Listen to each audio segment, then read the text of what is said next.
Housewife की अहमियत कहानी।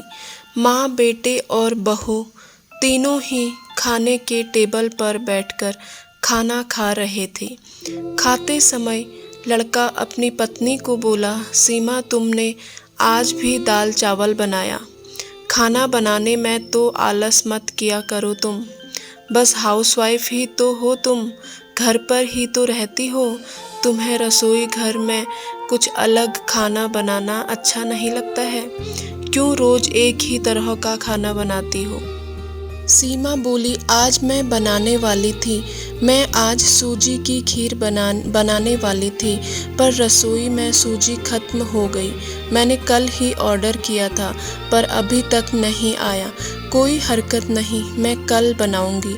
रसोई घर में कुकर की सीटी बजती है और खाने के समय सीमा रसोई घर में आती है। रसोई घर से वापस आते वक्त डाइनिंग टेबल पर बैठकर सीमा बोली कि मैंने कुकर में आलू डाले हैं, शाम को मैं आलू के बड़े बनाने वाली हूँ। और यह सुनकर उसके सास को भी खुशी हुई। गोपाल बोला, अच्छा है, तुम दोनों को तुम्हारी पसंद की चीज बनाने में और खाने में बहुत मजा आता है। ऐसे में दरवाजे की बेल बजी। सीमा वापस खाने के टेबल पर से उठी और दरवाजा खोला। डिलीवरी बॉय सूजी लेकर खड़ा था।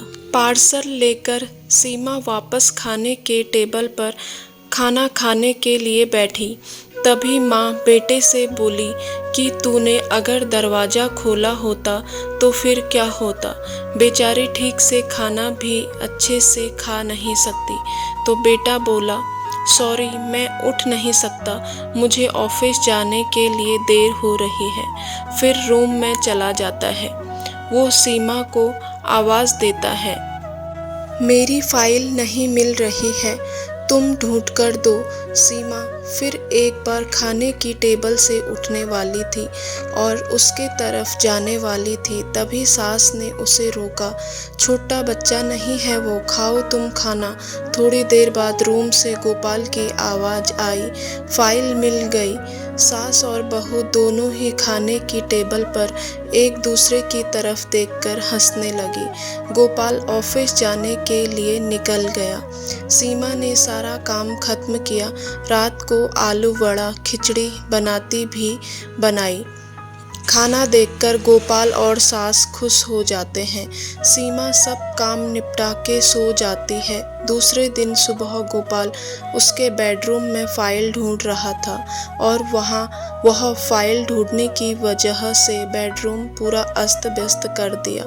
गोपाल अकेले में बड़बड़ा रहा था, इस घर में कभी भी कोई चीज समय पर नहीं मिलती है। इन औरतों का कोई काम नहीं होता, इसलिए दिन भर इधर का सामान उधर करती रहती है। उसके आवाज से सीमा वापस उसके रूम में आती है और रूम की बुरी हालत देखकर उसे गोपाल पर गुस्सा आता है। वह गोपाल को पूछती है, आप क्या कर रहे हो? तभी गोपाल बोलता है, मैंने तुम्हें पिछले दिन दी हुई फाइल कहाँ पर है? सीमा तुरंत वह फाइल बाहर निकालती है और वह गोपाल को दे देती है। सीमा गोपाल को कहता है, इतना सारा सामान बिखरने से पहले मुझे एक बार पूछा तो होता, कितना सामान बिखरा पड़ा है, मैं क्या दिन भर यही काम करते रहूं? उल्टा गोपाल सीमा पर चिल्ला देता है और बोलता है कि क्या काम रहता है दिन भर तुम्हें?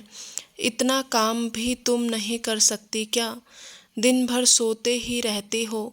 सिर्फ माँ के कहने पर हाउसवाइफ से शादी करके बहुत बड़ी भूल की मैंने। ऐसा बोलकर गोपाल ऑफिस के लिए निकल गया। पति पत्नी का बोलना माँ के कानों पर पड़ता है, जो गोपाल को पता नहीं था। माँ सीमा के पास जाती है, तभी सीमा रो रही होती है। कोई भी गलती नहीं होते हुए भी गोपाल उस पर चिल्लाया, यह उनको पता था। सीमा से वह बहुत प्यार करती है, सीमा भी उसे बहुत प्यार करती है। सास ने सीमा को शांत किया, फिर दोनों ने गोपाल को अच्छा सबक सिखाने के लिए प्लान बनाया। दूसरे दिन सुबह गोपाल नींद से जागा, तभी वह सीमा को चाय के लिए चिल्ला रहा था। तभी माँ नज़दीक के सोफे पर बैठी थी।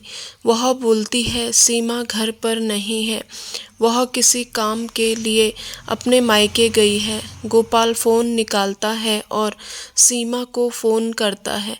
तभी माँ उसे रोकती है और बोलती है कि फ़ोन मत करो, वह मायके ही तो गई है, 2-3 दिन में आ जाएगी।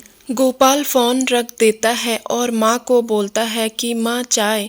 तभी माँ बोलती है, हाँ 2 कप बनाना, मैं भी पीऊँगी। इच्छा न होते हुए भी गोपाल चाय बनाने के लिए रसोई घर में जाता है। माँ सोफे से खड़ी होती है, बेटा गोपाल को पुकारती है। वह सोचने लगता है कि माँ उसे रोकेगी और खुद चाय बनाएगी, पर माँ बोलती है, मेरी चाय में शक्कर कम डालना। गोपाल चाय बनाता है और चाय लेकर आता। माँ और बेटा दोनों ही चाय पीते हैं। फिर माँ बोली, चाय अच्छी बनाई है पर सीमा जैसे नहीं। वह चाय बनाती है तब तुलसी के पत्ते डालती है। उस चाय की तो बात ही अलग होती है बेटा।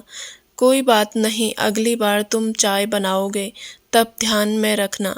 गोपाल उसकी माँ को देखते ही रह जाता है।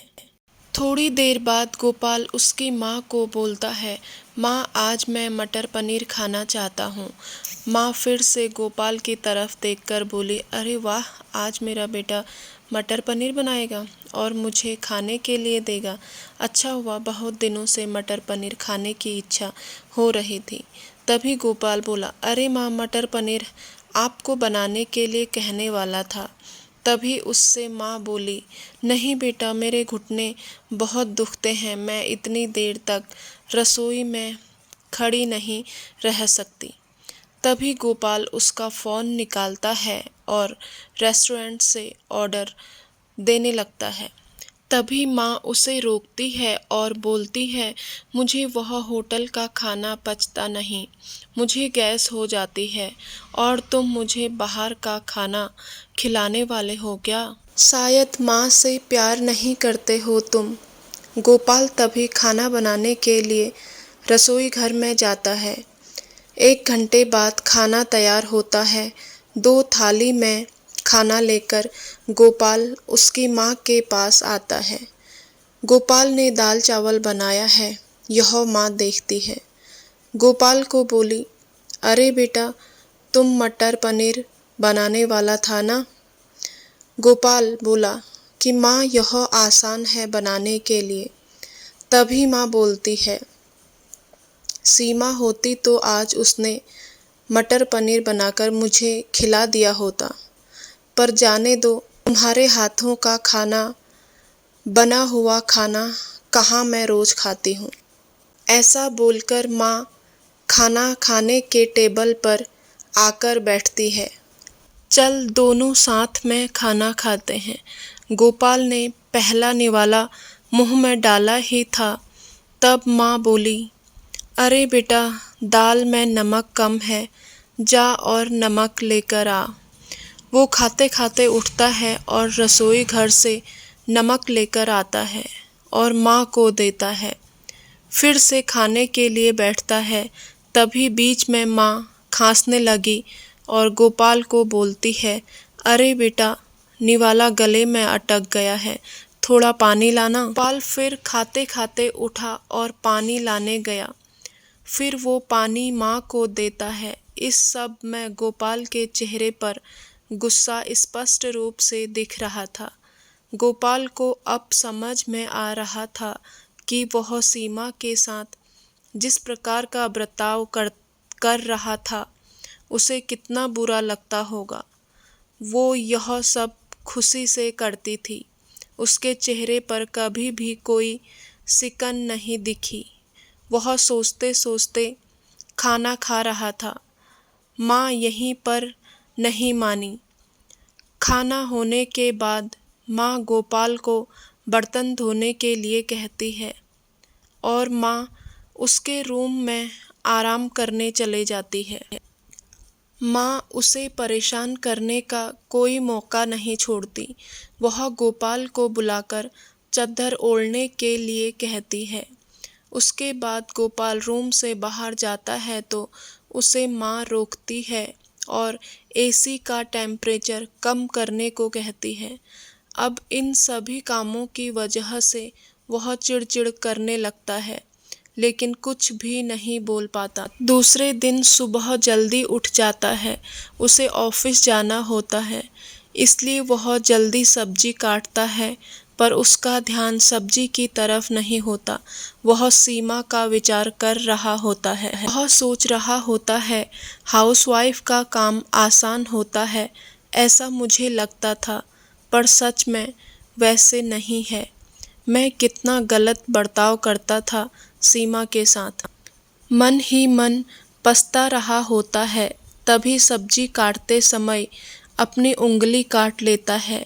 वह उठकर बेसिन में अंगुली धोने के लिए जाता है। ऐसे में सीमा उसके पास आती है और हाथ पर पट्टी बांधने लगती है। मतलब सीमा अपने मायके गई ही नहीं थी, गोपाल से छुपकर उनके ही घर में थी। यह तो सास और बहू का प्लान का एक हिस्सा था। गोपाल सीमा को देखकर खुश हो जाता है।